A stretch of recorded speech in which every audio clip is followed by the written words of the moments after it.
மல்கியா மூலமாக வெளிப்படுத்துகிறார். ஆமென். அப்ப இரண்டாவது வசனத்துல பார்த்தோம் என்று சொன்னா, நான் உன்னை நேசித்தேன். அல்லேலூயா. கர்த்தர் நல்லவர். ஆமென்.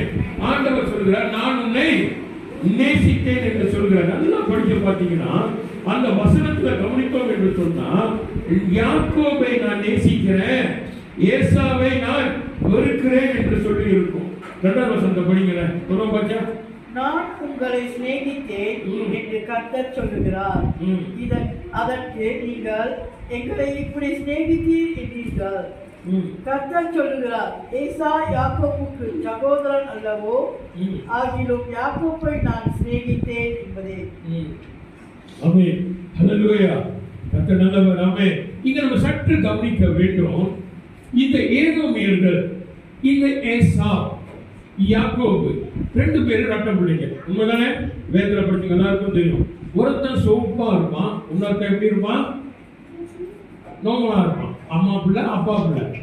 இதுல கெட்டவன் யாரு? யாக்கோபு. அப்பாவை ஏமாத்தி